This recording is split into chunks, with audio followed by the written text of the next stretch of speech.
Human লাগবে, tension করেন না। আপনারা আপনাদের কাজ মানে এমন না যে আপনারা মানে হয়ে যাবেন, বেকার হয়ে যাবেন, বিষয়টা এরকম না। এআই চালানোর জন্য তো একটা মানুষ দরকার, প্রম্পট লিখতে হবে না? তারপর হচ্ছে আপনি কুইক বুকসে যাই দিক না কেন, কমান্ড তো দিতে হবে। কমান্ড দিতে হবে না, নাকি ও নিজে নিজে কমান্ড নিয়ে বসে থাকবে? নিজে নিজে তো আর কমান্ড দিতে পারবে না। শোনেন, এআই মানে কতটা আপনাকে হেল্প করে সেটা আপনারা রিকনসিলেশন ক্যাটাগরি করার সময় দেখবেন, যে ইম্পোর্ট করার সাথে সাথে দেখবেন 90% ও ক্যাটাগরি করেই দিছে। করে দিছে মানে এটা না, করে দিছে মানে আপনাকে সাজেস্ট করবে যে এটা এই হেডে হবে, এটা এই হেড হবে, এটা এই হেড হবে। নেওয়া না নেওয়া আপনার ব্যাপার। আপনার ওখানে ম্যানুয়াল কাজ করার সুযোগ আছে, ঠিক আছে? আপনি ওখানে যদি চেঞ্জ করা লাগে চেঞ্জ করতে পারবেন, ওইটা রাখতে চাইলে ওইটা রাখতে পারবেন, ঠিক আছে? হ্যাঁ, হ্যাঁ।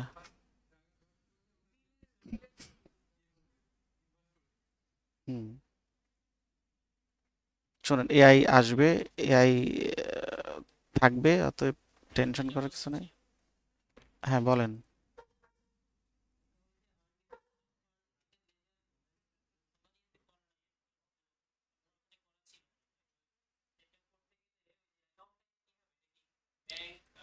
আদার কারেন্ট অ্যাসেট দেন।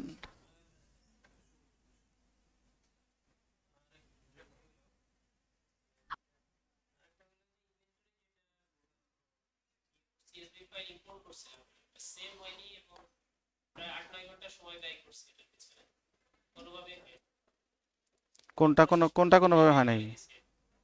কোনটা? হুম।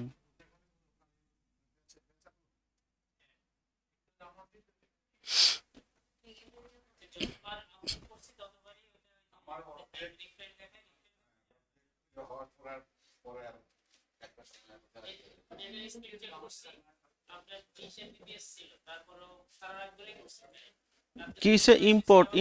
কোনটা ইম্পোর্ট হয় নাই? হ্যাঁ।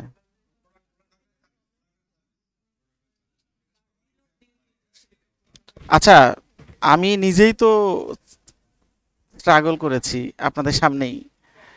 সমাধান কিভাবে করছি আপনারা দেখছেন না? অল্প অল্প করে দিলেও হয় না?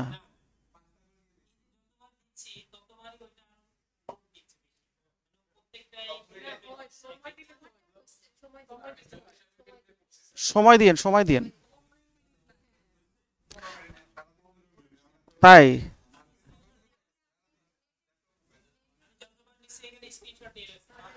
আচ্ছা শোনেন, যদি একেবারে নাই হয়, ম্যানুয়ালি করবেন। কাজ তো করতে হবে, কাজ তো করা লাগবে। শোনেন, কুইক বুকসের এখন ম্যাসিভ পরিবর্তন চলতেছে। অনেক ফাংশন অনেক স্লো কাজ করে, ঠিক আছে? অনেক সময় কাজ করে না। ওই জন্য একটু অপেক্ষা করতে হবে।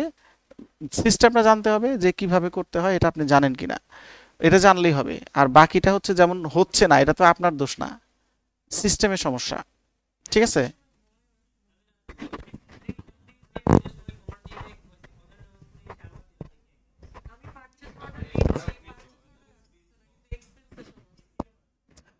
পার্সেল অর্ডার আসে নাই তার মানে হচ্ছে আপনার প্যাকেজ চেঞ্জ করতে হবে। হ্যাঁ, অথবা আরেকটা কাজ করতে হবে। দাঁড়ান দেখেন,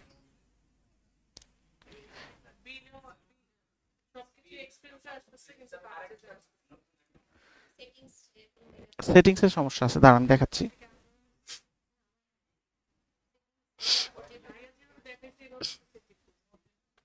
দাঁড়ান আমি দেখাচ্ছি। আপনি কি অ্যাডভান্স প্যাকেজে আছেন তো? প্যাকেজটা, আচ্ছা দাঁড়ান আমি দেখাই এটা, মানে কি কি কারণে মানে না না হইতে পারে। দেখেন, আপনি চলে যাবেন অ্যাকাউন্ট অ্যান্ড সেটিংসে। এটা প্রবলেমই হচ্ছে, যারা 1 বছর আগে শিখছে ওরা কয় আবার কোর্স করবো, আমি তো কিচ্ছু পারি না। মানে কোম্পানি খুলতে পারতেছে না। শোনেন, কোম্পানি খুলতে পারতেছে না, আমার কাছে লিঙ্ক চাইছে, আমি ফ্রি লিঙ্ক দিয়ে দিছি। এখন কয় ভাই এটা তো ম্যাসিভ চেঞ্জ, এখন কি করব, উপায় কি? শুধু তাই না, অনেক মেন্টররাও এখন আমাকে ফোন দিয়ে দিয়ে জ্বালাচ্ছে। আমি বলছি ঘন্টায় $50 দিতে হবে, তাছাড়া আমি অ্যাডভাইস দিতে পারবো না, ঠিক আছে? কারণ আকাশে বাতাসে যেটি মেন্টর দেখেন, যত কোচিং সেন্টার আছে এর 90% ডিরেক্টলি আমার স্টুডেন্ট। ঠিক আছে, ফোন দিয়ে বলে ভাই আটকে গেছে এখন কি করব। আমি বলি যে ডলার লাগবে, $50, ফ্রিতে কনসালটেন্সি দেওয়া যাবে না। হতে পারে, শোনেন, এটা কিছুই না, জাস্ট নিজের এক, মানে আপনি ধরেন কুইক বুকসে কাজ করেন, এখন এইটুকু পরিবর্তন যদি আপনি নিজে থেকে হ্যান্ডেল করতে না পারেন, তাহলে অন্য সফটওয়্যারে কাজ পাইলে আপনি করবেন কেমনে? ঠিক আছে, এটুকু সাহস ভিতরে থাকতে হবে। এবার আমি তো অনেক সময় মানে এই আপনাদের ক্লাস করাইতে গিয়ে নতুন নতুন অনেক অপশন পেয়ে যাই। ঠিক আছে, তো অপশন পাইলে তো এখন দেখা যায় যে মানে সিস্টেম বুঝতে হয় যে আসলে এটা কি হইতে পারে। আচ্ছা আপু, আপনাদের সমস্যাটা, আপনি এক্সপেন্সে যাবেন, এক্সপেন্সে গিয়ে পারচেস অর্ডার আসতেছে না, না এটা অন করা আছে কিনা দেখেন তো। এটা মনে অফ করা আছে, যেটা মনে অফ করা আছে, এই যে পারচেস অর্ডার, দেখছেন কি কোথায় গেলাম আমি? আপনার account setting, expense, purchase order, আমার মনে হয় এইটাই যে এইভাবে অফ করা আছে। এটা অফ থাকলে আপনি আর পাবেন না পারচেস অর্ডার। এই দেখেন আমি অফ করছি, এখন যদি আমি পারচেস অর্ডারে যাই, এখানে দেখবো এখানে পারচেস অর্ডার আছে কিন্তু কাজ করবে না। এই দেখেন, উই আর সরি। ঠিক আছে, পারচেস অর্ডার কি শো করে?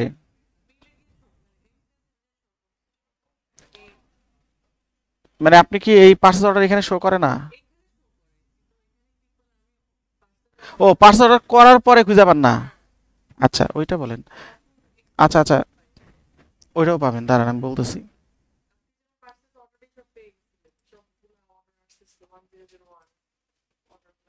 উম, দাঁড়ান আমি বলতেছি।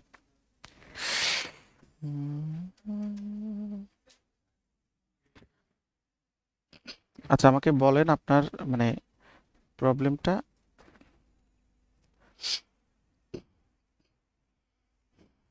আচ্ছা আপনি বলতেছেন যে আপনি পার্সেস অর্ডার করছেন এক্সপেন্সে, দাঁড়ান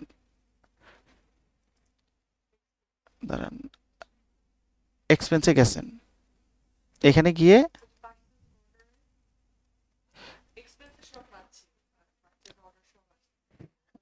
হ্যাঁ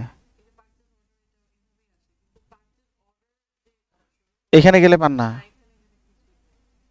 এই যে।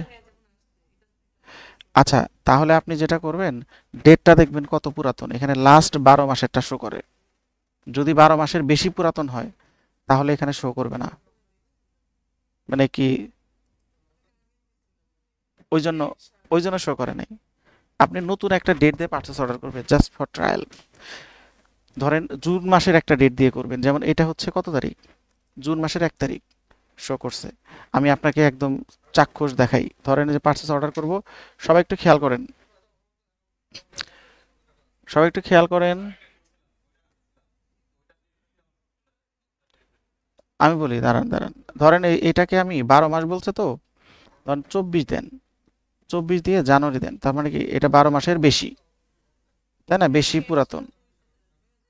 আমি 12 মাসের পুরাতন দিলেই আসবে না, ধরেন এটা 12 মাসের মানে বেশি পুরাতন। এবার ধরেন আমি এটা যদি করতে চাই, দেখেন জাস্ট সেভ, মানে সেভ করলাম, সিলেক্ট। আচ্ছা এখানে আবার ওই প্রোডাক্টের ইস্যু আছে। আচ্ছা প্রোডাক্টের ইস্যু যেহেতু আছে, আমি এক কাজ করি, এটা বাদ দিয়ে এখান থেকে একটা যে কোনো একটা আইটেম নিয়ে পারচেস অর্ডার করি। ধরেন অ্যাকাউন্টিং ফি ধরলাম হচ্ছে $3000। দেখেন, আচ্ছা এটা কেন আসলো না কে বলতে পারবেন? এই যে আমাকে একটা রেড কালার দেখাইলো, এর মানে কি? মানেটা পরে বুঝাচ্ছি। Right, good. এবার দেখেন এখানে শো করবে না, কেন করবে না? কারণ এটা পুরাতন ডেট, একটাই শো করতেছে। এখন এখানে ফিল্টারিং করে আনতে পারবেন কিভাবে? লাস্ট 12 মাস লেখা আছে না, অল ডেট দিবেন, অ্যাপ্লাই দিবেন, এবার দেখবেন আসছে। আচ্ছা তাও আসে নাই না?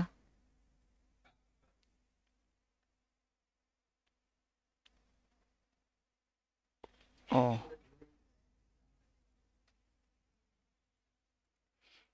আসবে, জানুয়ারির 1 তারিখ দেই, এবার অ্যাপ্লাই দিই, এবার আসছে, দেখেন আসছে।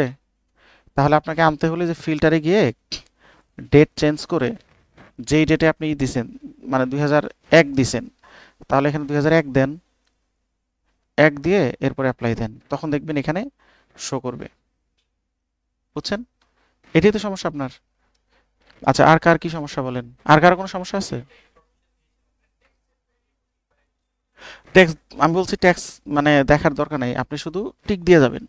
ইউএসএ তে ট্যাক্স ওই মানে ইয়া অনুযায়ী, কি বলে এটারে, স্টেট অনুযায়ী যা দেওয়া থাকবে সেটিং, শুধু অন আর অফ থাকলে অন করবেন, না থাকলে অফ করে দিবেন, টিক চিহ্নটা তুলে দিবেন। এর বাইরে আর কোনো কিছু করা লাগবে না। ঠিক আছে? এত জটিল জিনিস শিখে লাভ নাই। আচ্ছা, গুড, ভেরি গুড। ম্যানুয়ালি করছেন, ভালো হয়েছে। আপনারা অ্যাজিউম করে নিন কত কোয়ান্টিটি, যেহেতু কোয়ান্টিটি ছাড়া করা যায় না, সেহেতু করে নেবেন। যদি পারচেজ হয় তাহলে কোয়ান্টিটি দেওয়ার দরকার নাই, জিরো দিয়েই করবেন, যে আসেন। কারণ আপনি তো কিনবেন, সেই ক্ষেত্রে আপনার আগে কোয়ান্টিটি নাই থাকতে পারে। ঠিক আছে? আচ্ছা, আর কারো কোনো কোশ্চেন?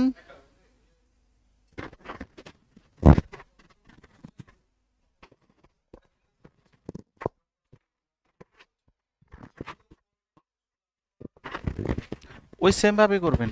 ওটা তো প্রোডাক্ট এন্ড সার্ভিস দুইটাই করা যায়, সার্ভিসও করা যাবে, দুইটাই করতে পারবেন এখানে একই সিস্টেমে।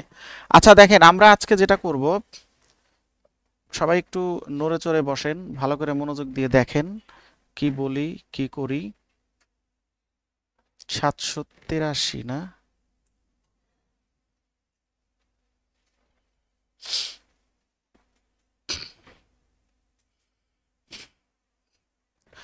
ডিসকাউন্ট ইনভয়েস ছিল, আর এমনি নর্মাল ইগুলো ছিল। আচ্ছা, আজকে যেটা আমরা করব দেখেন, সবাই একটু ভালোভাবে দেখবেন, শুনবেন, বুঝবেন। এর পরবর্তীতে আমরা কি শিখব? পরবর্তীতে যেটা শিখব সেটা হচ্ছে, দেখেন, কেউ কাগজ কলম নিয়ে আসছেন, খাতা কলম নিয়ে আসছেন, লেখেন। একটা একটা করে টপিকের নাম বলবো, মানে যখন শুরু করব তখন লিখে রাখবেন, পরে আমাকে একটু ছবি তুলে পাঠিয়ে দিন, কি কি শিখাইছে ওটার উপরে অ্যাসাইনমেন্ট দিব। ঠিক আছে? যে কোনো একজন লিখলেই হবে। দেখেন, আমরা এখন যেটা করব, ফার্স্ট অফ অল যেটা করব দেখেন, এখানে হচ্ছে ইনভেন্টরি কোয়ান্টিটি অ্যাডজাস্টমেন্ট, তারপরে হচ্ছে আমরা করব এখানে হচ্ছে পে ডাউন ক্রেডিট কার্ড এখন এই মুহূর্তে। ঠিক আছে? তারপরে হচ্ছে কাস্টমার স্টেটমেন্ট। ঠিক আছে? এই তারপর হচ্ছে রিকারিং ইনভয়েস করব, এখানে রিকারিংটা এখানে নাই। আচ্ছা, এখান থেকে আমরা এই তিনটা আগে করব। ঠিক আছে? তিনটা আগে শেষ করি, এর পরের স্টেপে কি করব আমরা পরে বলতেছি। দেখেন, একদম সহজগুলো আগে ধরবো। Inventory pay down credit card, এর আগে এটা শুরু আগে করি। পে ডাউন ক্রেডিট কার্ডের মানেটা কি? এর মানে শুনলে আমরা একটা জিনিস বুঝতে পারি যে আপনার, সবাই একটু মোবাইলটা সাইলেন্ট করেন। দেখেন, আমরা যে ক্রেডিট কার্ড দিয়ে যে পারচেস করব, খেয়াল করবেন, ক্রেডিট কার্ড দিয়ে যে পারচেস করব, করার পরে যে বিলটা আসবে, সেই বিলটা আপনারা যে পরিশোধ করবেন, পরিশোধ আপনি চাইলে জার্নাল দিয়েও করতে পারেন। কিভাবে করবেন? আপনি ক্রেডিট কার্ড লাইবিলিটি, এটাকে ডেবিট করবেন, আর পেমেন্ট হয় ক্যাশে করবেন অথবা ব্যাংকে করবেন, তাই না? যেভাবে করবেন সেটা হবে ক্রেডিট। এই প্রসেসটা মোটামুটি আমরা সবাই জানি। কিন্তু কুইক বুকস ক্রেডিট কার্ডের বিল পরিশোধ করার জন্য আলাদা একটা মেনু তৈরি করেছে, যে মেনুটার ব্যবহার জানলে আপনার জার্নাল জানার দরকার নাই। সেটা কিভাবে? দেখেন, পে ডাউন ক্রেডিট কার্ড, এই মেনু শুধুমাত্র ক্রেডিট কার্ডের বিল পরিশোধের ক্ষেত্রে ব্যবহার করা হবে। প্রথমে বলছে যে which credit card did you pay, এখানে আপনার যতগুলো ক্রেডিট কার্ড আছে সবগুলো ক্রেডিট কার্ডই শো করবে, শুধু ক্রেডিট কার্ড শো করবে, অন্য কিছু শো করবে না। তাহলে ধরেন আমার এখানে একটাই শো করতেছে, এটার বিল আমি পরিশোধ করব। এরপর এখানে বলছে যে পেই কাকে দিচ্ছেন, এটা অপশনাল, এটা না দিলে কোনো সমস্যা নাই। How much did you pay, কত পে করবেন, ধরেন আপনি $500 পে করবেন। তারপর হচ্ছে ডেট অফ পেমেন্ট, কবে পেমেন্ট করবেন, ধরেন আপনি 2025 সালের মার্চ মাসের, ধরেন আরো পরের ডেট দিই, ধরেন আপনি জুন মাসের আজকে ডেটে পে করবেন। কোন ব্যাংক থেকে পে করবেন, দেখেন এখানে সেই ব্যাংকের নামগুলো দেওয়া আছে। ধর ওয়েলস ফার্গো থেকে পে করবেন। তাহলে এটাকে আমরা জার্নাল দিলে কি করতাম, এটাকে ডেবিট করতাম আর এটাকে ক্রেডিট করতাম, তাই না? এখন আমাকে সেটা করা লাগে না, আমি শুধু অপশন সিলেক্ট করে এরপর আমি কি করবো, সেভ অ্যান্ড ক্লোজ দিব। তাহলে আমার কিন্তু এই বিল পরিশোধ হয়ে যাবে। ঠিক আছে, এটাকে আপনি চাইলে দেখতে পারেন, দেখেন মোড়ে গিয়ে আপনি জার্নাল দেখতে পারবেন, অর্থাৎ যে কোনো ট্রানজেকশন আপনি জার্নালে গিয়ে চেক করে দেখতে পারবেন। এবার দেখেন এটা দেখা যাবে।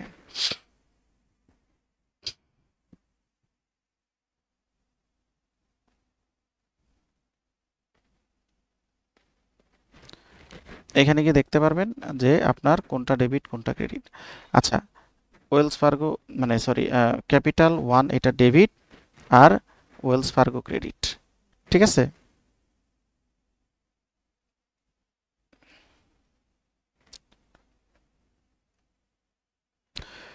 এটা কিন্তু অটোমেটিক্যালি জার্নাল হয়ে গেছে। আচ্ছা, এরপর আসেন হচ্ছে আমরা চলে যাই, বলেন।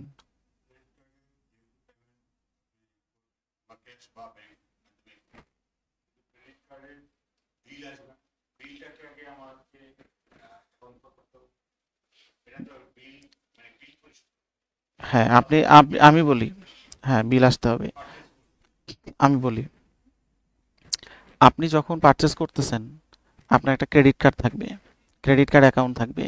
আমি দেখাচ্ছি এখানে, কারণ আমি ব্যাংকে যাব, খেয়াল করেন, ব্যাংকে যাব। ঠিক আছে, ওই বিলের আশায় আপনার বসে থাকার কোনো দরকার নেই। এই যে ব্যাংক ট্রানজেকশন, এখানে আপনার ক্রেডিট কার্ড ব্যাংক সব কানেক্ট থাকবে। ঠিক আছে, আপনি যখন যখন আপনি পাঞ্চ করতেছেন, আপনি তো পাঞ্চ করে টাকাটা দিচ্ছেন, সাথে সাথে অটোমেটিক্যালি ব্যাংকের মাধ্যমে আপনার এই সেন্টারে চলে আসতেছে। ঠিক আছে, চলে আসবে যখন প্রত্যেকটা ট্রানজেকশন ওয়াইজ আপনি এটার ক্যাটাগরি করবেন। ক্যাটাগরি করলে অটোমেটিক্যালি ওইটা আপনার ব্যাংকে আপনার অ্যাকাউন্টসে গিয়ে হিট করবে, বিল আকারেই হিট করবে। ঠিক আছে, আর ব্যাংক যেটা দিবে ওইটা হচ্ছে কত টাকা বিল আসছে, ওইটা পরে আপনি রিকনসাইল করবেন শুধু। বুঝতে পারছেন? যখন আপনাকে ক্রেডিট কার্ডের স্টেটমেন্ট দিবে, আপনি ওটা ধরে ধরে দেখবেন সব এন্ট্রি আছে কিনা। যেটা আছে ওটা এন্ট্রি করবেন না, আর যেটা নাই ওটা এন্ট্রি করবেন। এটা আমরা ক্রেডিট কার্ড রিকনসিলেশন যখন করি তখন বুঝাবো। ক্লিয়ার? এখন সে যেটা বললাম যে আমরা ক্রেডিট কার্ডের বিল যখন পরিশোধ করব তখন এখানে আমরা জার্নাল ছাড়াও এই মেনু ব্যবহার করে করতে পারি। এতটুকু বুঝছেন তো? আচ্ছা, এরপরে আসেন হচ্ছে আমরা চলে যাব কোয়ান্টিটি অ্যাডজাস্টমেন্ট। খেয়াল করে দেখেন। আচ্ছা, এইটার আমি আপনাদেরকে যখন ইনভেন্টরি অ্যাড করি তখন একটা অপশন দেখাইছিলাম যে হ্যাঁ, যে যদি আমি কোয়ান্টিটি ভুল করি অথবা ডেট ভুল করি, তাহলে এটা ডিরেক্টলি এডিট করার একটা জায়গা আছে। কোয়ান্টিটিতে গেলে আপনি দুইটা অপশন ছিল অ্যাডজাস্টমেন্টের, একটা ছিল হচ্ছে কোয়ান্টিটি আর একটা ছিল হচ্ছে স্টার্টিং ভ্যালু। আমরা কখন স্টার্টিং ভ্যালুতে যাব আর আমরা কখন কোয়ান্টিটিতে যাব। স্টার্টিং ভ্যালুতে তখনই যাব যখন আপনি ওপেনিংয়েই ভুল করছেন। ঠিক আছে, ওইটাকে ঠিক করার জন্য। তাহলে এটা ঠিক করলে যেটা হবে না, এটার ব্যাক এন্ডে ধরেন আপনার 100-র জায়গায় আপনি 1000 দিছেন, 900 কোয়ান্টিটি আপনি বাড়াইছেন, এই 900-র কোনো ডিরেক্ট ইম্প্যাক্ট থাকবে না, 1000-এর উপরেই আপনার সব জায়গায় রিপোর্টে চলে যাবে। কিন্তু যখন আপনি কোয়ান্টিটি অ্যাডজাস্ট করবেন, মানে এখন আমরা যেটা করব, এটা করলে ধরেন আমি দেখলাম একটা কোয়ান্টিটি আছে 120, কিন্তু ওইটা আসলে স্টক কাউন্ট করে দেখা গেল 110টা আছে, 10টা নাই। এখন এই 10টা কেন নাই? হতে পারে চুরি হয়ে গেছে, হতে পারে কোনো কাস্টমারকে গিফট করছেন, হতে পারে মিসিং হয়েছে, ড্যামেজ হয়েছে, পুরে নষ্ট হয়ে গেছে, অনেক কিছুই হইতে পারে। তাহলে ওই 10টার মূল্য তো আপনার ইনভেন্টরিতে আছে। এখন আপনি ডিরেক্টলি এডিট করে কমাইতে পারবেন না, আপনাকে অ্যাডজাস্ট করে কমাইতে হবে। কারণ যখন আপনি 120টা এন্ট্রি দিয়েছেন, এই 120টারই অ্যাসেট আপনার ব্যালেন্স শিটে আছে। এখন ওইখান থেকে যদি 10টা কমান, ওইটাকে অ্যাডজাস্টিং জার্নাল দিয়ে কমাইতে হবে, যেটা ও অটো করবে, বাট আমি শুধু কোয়ান্টিটিটাকে চেঞ্জ করে দিব। কিভাবে করবো দেখেন, অ্যাডজাস্টমেন্ট ডেট, ধরেন আজকে ডেটে আমি করব। এরপরে হচ্ছে এখানে ধরেন আমরা এই স্টোরের পরে যাচ্ছি, এখানে যার দরকার নেই, আমাদেরকে এই মুহূর্তে ফোকাসড করতে হবে হচ্ছে ডেট, তারপরে অ্যাডজাস্টমেন্ট রিজন, এটা আগে ছিল না, এই রিজনটা নতুন অ্যাড হয়েছে। মানে আগে আমরা ম্যানুয়ালি লিখে দিতাম যে এই কারণে এটা মিসিং, বাট ওরা এখন রিজনগুলো বলে দিছে যে এই এতগুলো রিজনের মধ্যে কোন রিজনের কারণে তুমি এটা অ্যাডজাস্ট করতে চাচ্ছ। আর এখানে দেখেন কি আছে, প্রোডাক্টের নাম আসবে, এসকিউ নাম্বার আসবে, কোয়ান্টিটি অন হ্যান্ড আসবে, নিউ কোয়ান্টিটি, চেঞ্জ কোয়ান্টিটি, ক্লাসের হিসাবটাও পরে যাব, ক্লাসেও এখন যাব না। আচ্ছা আমরা এটা শেষ করি আগে। ধরেন রিজন দেওয়া আছে, দেখেন damage, stock return of, inventory count, shrinkage, inventory revaluation, stolen good, expire, return good or marketing and promotion or others. এখানকার যে কোনো একটা অপশন আপনাকে চুজ করতে হবে। ধরেন আমি ড্যামেজ গুড দিলাম, ঠিক আছে। এখন এইখানে একটা জিনিস, যদি একাধিক আইটেম আপনি অ্যাডজাস্ট করেন একাধিক রিজনের কারণে, তখন আপনাকে যেটা করা লাগবে আলাদা আলাদা আইটেম ওয়াইজ চেঞ্জ করতে হবে। ধরেন এইটা তো এমন একটা জায়গায় আছে যেটা সেন্টারে আছে, এখন আপনি যদি ধরেন এটা ড্যামেজ হয়েছে, ঠিক আছে, আপনি ড্যামেজ লিখলেন, আর একটা আইটেম দেখা গেল যে প্রমোশনের জন্য আপনি গিফট করছেন, তাহলে ওইটা তো আর আপনি ড্যামেজের মধ্যে দিতে পারবেন না, এবং এটাতেও দেখাইতে পারবেন না। তখন আপনাকে যেটা করা লাগবে, এইটা সেভ করে নতুন করে আর একটা এন্ট্রি করতে হবে, যেটাতে বলতে হবে যে এখানে আপনার মার্কেটিং অ্যান্ড প্রমোশনের জন্য কাস্টমারকে গিফট করছেন। আমি এটা সামারিটা আরেকবার বলি, যদি সেম নেচারের কারণে আপনি অ্যাডজাস্টমেন্ট করেন, তাহলে আপনি ওই নেচারটা এখানে লিখে যতগুলো এই নেচারের মধ্যে পড়বে সবগুলো একসাথে আপনি একটা এন্ট্রিতেই করতে পারবেন। আর যদি দেখেন যে এই রিজনগুলো ডিফারেন্ট ডিফারেন্ট, তাহলে আলাদা আলাদা আইটেম রিজন ধরে ধরে আলাদা আলাদা করবেন, ঠিক আছে। আচ্ছা এবার দেখেন 658টা কোয়ান্টিটি আপনার হাতে, মানে কোয়ান্টিটি আপনার মানে স্টোরে আছে 658টা কোয়ান্টিটি, এটা আপনি চেঞ্জ করতে পারবেন না। করতে হবে কোনটা, আপনি নিউ কোয়ান্টিটি, আপনি কাউন্ট করে দেখলেন এটা আছে 650, তাহলে লেখেন এখানে 650, ঠিক আছে। এরপরে এখানে দেখা যাচ্ছে যে 8টা কোয়ান্টিটি চেঞ্জ হয়ে যাবে, মানে 8টার মানে অ্যাডজাস্ট হবে, 7 ক্লোজ করে দেন, ঠিক আছে। এটার মানে অত কঠিন কিছু না, 7 ক্লোজ করে দিলাম। এবার আসেন এই যে এই 8টার ইম্প্যাক্ট কোথায় আপনি পাবেন।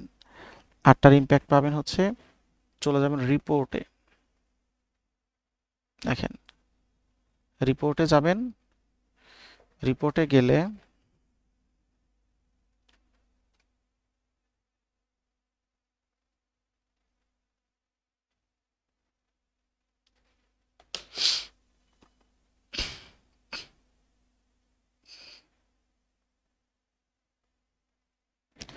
আচ্ছা রিপোর্টে গেলে এখানে দেখেন আপনার প্রফিট অ্যান্ড লস যেটা আছে,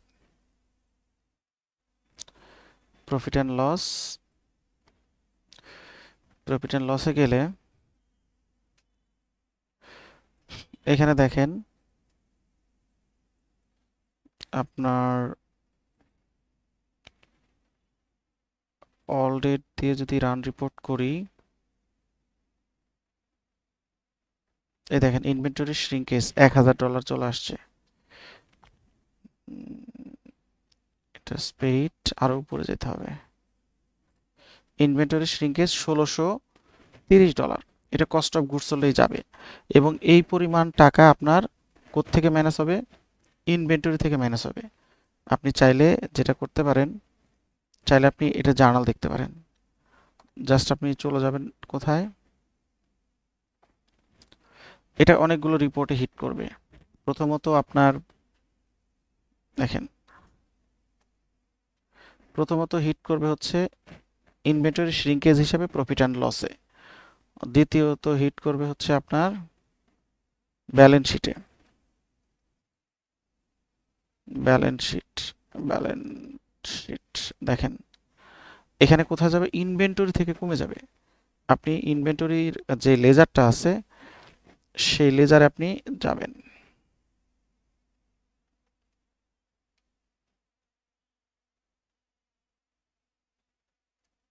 এই যে এই লেজারে যান, এই লেজারে গেলে ডিটেলসটা দেখতে পারবেন। এখানে গিয়ে আপনি অল রিড দিয়ে রান রিপোর্ট করেন।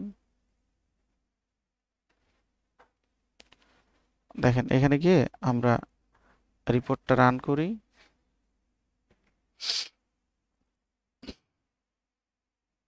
দেখেন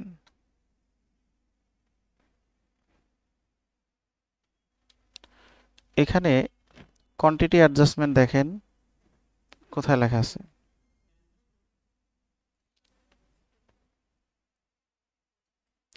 এই যে কোয়ান্টিটি অ্যাডজাস্টমেন্ট, ঠিক আছে, এই দেখেন এটা কমে গেছে। এই যে কস্ট অফ গুডস হলে হিট করছে, ঠিক আছে, দেখেন কস্ট অফ গুডস হলে এই যে আপনার 42,000 এত। এই যে দেখেন এখানে আমার এটা ছিল 20,47,000, 20,05,000। আচ্ছা এটা ইনঅ্যাক্টিভের জন্য কমছে, এটা না আমার এইমাত্র আমরা যেটা করছি এটা এই আইটেমটা কি ছিল, এটা আরেকটা ছিল। হ্যাঁ নিচে যেটা এখন যেটা করছি ওইটাতে আমাকে যেতে হবে।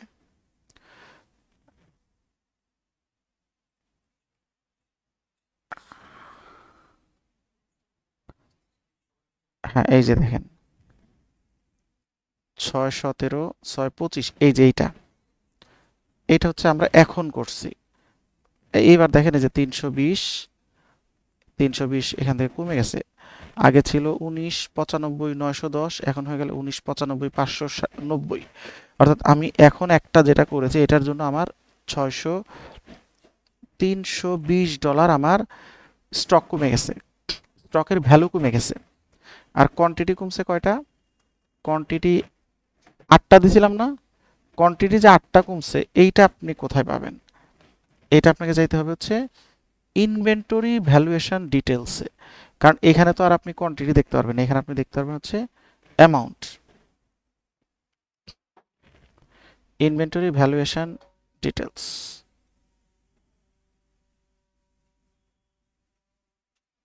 এখানে গেলে দেখতে পারবো আমরা।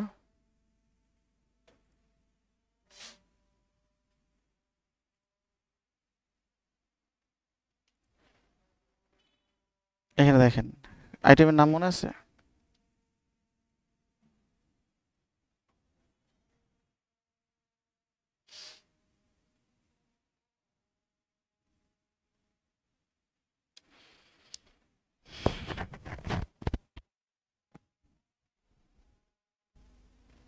এটা ইনঅ্যাক্টিভের জন্য কমছে। ইনভেন্টরি কোয়ান্টিটি অ্যাডজাস্টমেন্ট, এটা 4টা, আমাদের ছিল কয়টা, 8টা তাই না? আচ্ছা 8টা কোথায় আছে দেখি দাঁড়ান।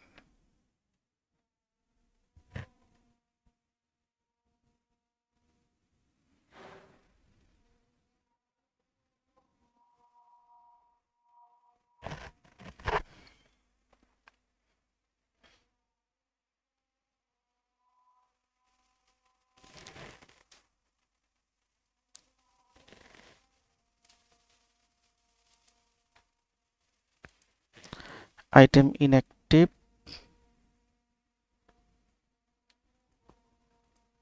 4টা।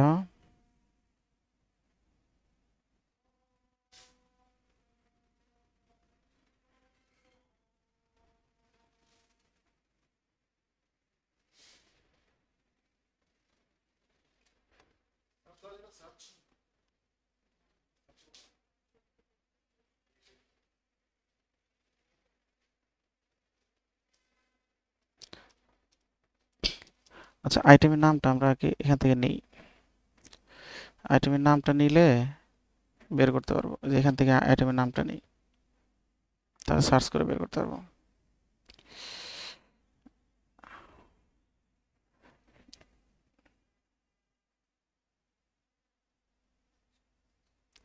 এখান থেকে আইটেমের নামটা নিব, এই যে এটা ছিল এটা। হ্যাঁ এখান থেকে বের করতে পারবো। হ্যাঁ পাইছি, দেখেন এই যে 8টা, ঠিক আছে, এই দেখেন এই যে 8টা এখান থেকে অ্যাডজাস্টমেন্ট হয়ে গেছে। আগে ছিল এই আইটেমটা ছিল হচ্ছে 658, হয়ে গেল 650। কোনটা? এটা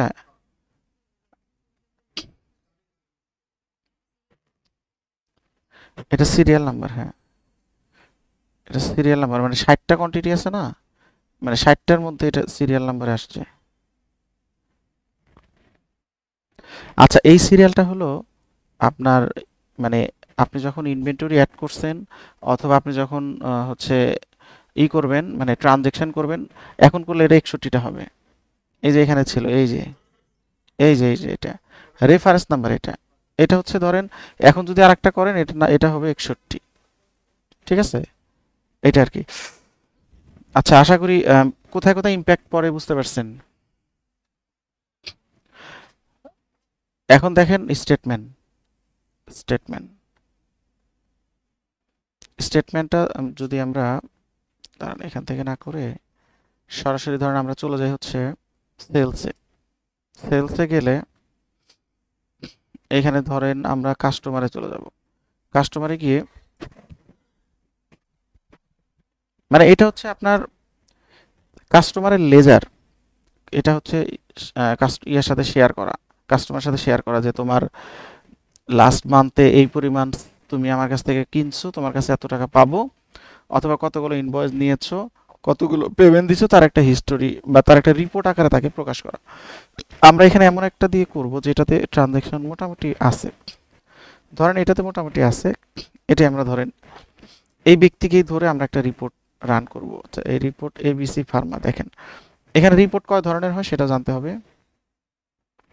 আমরা এবিসি ফার্মাতে ক্লিক করার পরে এখানে দেখেন ক্রিয়েট স্টেটমেন্ট, ইমেইল, ওনাকে ইমেল করা যেতে পারে, ওনাকে ইনঅ্যাক্টিভ ইনঅ্যাক্টিভ করতে পারেন। তাহলে তারপর হচ্ছে এখানে কাস্টমার টাইপটা কি হবে, আপনি ধরেন আমরা করব হচ্ছে কাস্টমার স্টেটমেন্ট, ইনঅ্যাক্টিভ করব না।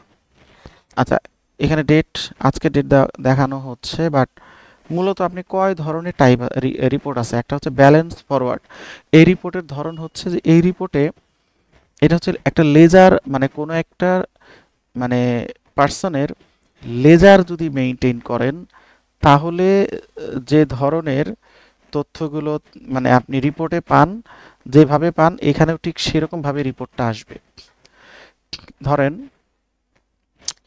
আমরা এখানে যেটা করব, ধরেন 1 তারিখে দিলাম, তারপরে হচ্ছে এক আজকের তারিখে ধরেন রিপোর্ট রান করব, সে ফর এক্সাম্পল এখানে কবে থেকে রিপোর্টটা রান, মানে কোন কোন তারিখ থেকে কোন তারিখ পর্যন্ত ইনফরমেশন এই রিপোর্ট আপনি চান সেটা এখানে মেনশন করে দিবেন। ধরেন আমি আমি চাই হচ্ছে 2025 সালের 1 জানুয়ারি থেকে 25 জুন এই পিরিয়ডে যা যা হয়েছে এই কাস্টমার রিলেটেড তার একটা টোটাল রিপোর্ট আমি চাই।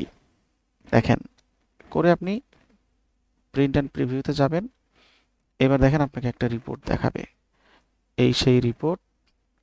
এই রিপোর্টটা ওপেন করবেন, করলে এখানে কি হবে, এই 6 মাসে একটা ইনভয়েস করা হয়েছে $12,147, তার আগে 2024 সালের 31শে ডিসেম্বরে 10,000 ওপেনিং ব্যালেন্স ছিল। ঠিক আছে, এখন এই কাস্টমারের কাছে $22,147 পাওয়া যাবে। এটা অন কাইন্ড অফ লেজার, লেজারে যেরকম থাকে ওরকম। আর একটা রিপোর্ট আছে, আপনি যদি মনে করেন যে এই কাস্টমারের কাছে আপনি দেখেন শুধুমাত্র যে ইনভয়েসগুলো এখনো পাওয়া যায়নি শুধু সেই ইনভয়েসগুলো দেখতে চান, তাহলে এখানে আপনি রিপোর্টের নাম দিবেন ওপেন আইটেম। ওপেন আইটেম দিলে এখানে স্টার্টিং আর এন্ডিং পিরিয়ড এখানে শো করবে না, এখানে শুধু শো করবে যে আপনি কতগুলো ইনভয়েসের টাকা এখনো তার কাছে পান, সেটার উপর ভিত্তি করে এই রিপোর্টটা রান হবে। এখানে কোনো ডেট ম্যাটার করবে না। এখানে দেখেন দেখা যাচ্ছে যে দুইটা ইনভয়েস, একটা হচ্ছে 10,000, একটা হচ্ছে 12,147। দেখেন এটা কিন্তু 2023 সালের, এখানে কিন্তু ডেট কোনো ফ্যাক্ট বা ডেট কোনো কাজ করে নাই, শুধু কাজ করছে ডিউ আছে কিনা। এবং এখানে দুইটা অপশন আছে, একটা হচ্ছে অ্যামাউন্ট, টোটাল অ্যামাউন্ট এই বিলের কত, আর একটা হচ্ছে যে ওপেন আইটেম কত আছে। এখন এইটার ক্ষেত্রে আমি আপনাদেরকে একটু চেঞ্জ করে যদি মানে রিপোর্টটার ইয়াটা বুঝাইতে চাই, মানে রিয়ালিটিটা বুঝাইতে চাই যে এই ব্যক্তির $10,000 যেটা ধরেন এখান থেকে কিছু $10,000 মনে করেন আপনি পাইছেন নাকি, অথবা এখান থেকে 50% পাইছেন। দেখেন এবিসি ফার্মা, হ্যাঁ এখানে ধরেন এই যে 10,000, এই 10,000-এর মনে করেন 50% পাইছেন। খেয়াল করে দেখেন এখানে লিখলাম 5,000 পাইছেন, 7 ক্লোজ করে দেন। এবার দেখেন রিপোর্টের ধরনটা চেঞ্জ হয়ে যাবে। এই সেম রিপোর্টটাই এখন যদি আপনি রান করেন দেখবো যে একটু পরিবর্তন হয়েছে। পরিবর্তনটা হচ্ছে যে ওপেন আইটেম বা ওপেন অ্যামাউন্ট এখন আর 10,000 থাকবে না। এই দেখেন 5,000 এখানে মাইনাস হয়ে গেছে, পেমেন্ট হয়েছে 5,000। আচ্ছা আমরা এটা কোন রিপোর্ট রান করছি, ব্যালেন্স ফরওয়ার্ড, ওপেন আইটেমে যাই। দেখেন এখানে এসে দেখেন এই যে 10,000 ছিল আগে, এখন ওপেন হচ্ছে 5,000, আর বাকি 5,000 আপনি পাইছেন। আর এই ইনভয়েসের তো কোনো টাকাই পান নাই, এজন্য এটা ওই অবস্থায় আছে। আরেকটা হচ্ছে ধরেন ট্রানজেকশন, মানে রিপোর্টগুলোর মিনিংটা বুঝতে হবে যে আসলে এই রিপোর্টে কোন আইটেম বা কোন জিনিসটাকে ফোকাস করে আসলে রিপোর্টটা করা হয়েছে। এখন যেটা করব ট্রানজেকশন রিপোর্ট। দেখেন এই ট্রানজেকশন রিপোর্টের মধ্যে আপনি কি পাবেন, দেখেন ট্রানজেকশন রিপোর্টে আপনি পাবেন যে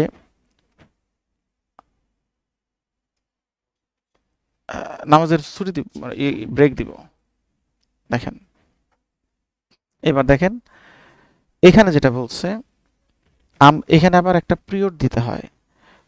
আমি যদি মানে এই পিরিয়ডটাকে এইভাবে চিন্তা করি, ওটা তো 2023 সাল ছিল, 23 সাল যদি দেন তাহলে সে শো করবে, আদারওয়াইজ শো করবে না।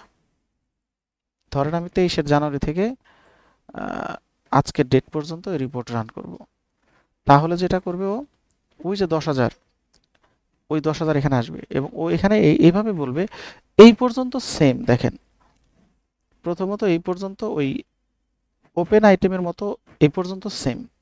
এখানে এসে আগেরটাতে মানে আগের রিপোর্টে এখানে বলা ছিল ওপেন অ্যামাউন্ট, আর এখানে বলা আছে রিসিভ অ্যামাউন্ট। তার মানে আপনি এই ইনভয়েসের 1 টাকাও পান না, এই জন্য এটা জিরো। আর আগের ইনভয়েসে আপনি 5,000 পাইছেন, এই জন্য রিসিভে 5,000। তার মানে এই অংশটুকু যেহেতু ইনভয়েসের মানে অরিজিনাল ভ্যালু, এখানে কোনো পরিবর্তন হবে না। পরিবর্তনটা হবে হচ্ছে এখানে যখন বলবে রিসিভ, তার মানে কত টাকা পাইছেন সেটা শো করবে। আর যখন বলবেন ওপেন আইটেম, তখন হচ্ছে কত টাকা এখন ডিউ আছে সেই অ্যামাউন্টটা শো করবে। বোঝা গেছে? আর আগেরটা যেটা করলাম এই ব্যালেন্স ফরওয়ার্ড, ওইটা হচ্ছে আপনার লেজার ব্যালেন্সের মতো। এই দুইটার কোনোটাতেই কিন্তু ওপেনিং ব্যালেন্স কিন্তু টানে নাই, কোনো ব্যালেন্স ক্যারি ফরওয়ার্ড হয় নাই। যে পিরিয়ড বলছে ওই পিরিয়ডের মধ্যে যা যা ঘটছে শুধু সেইগুলোই আসছে। বোঝা গেছে?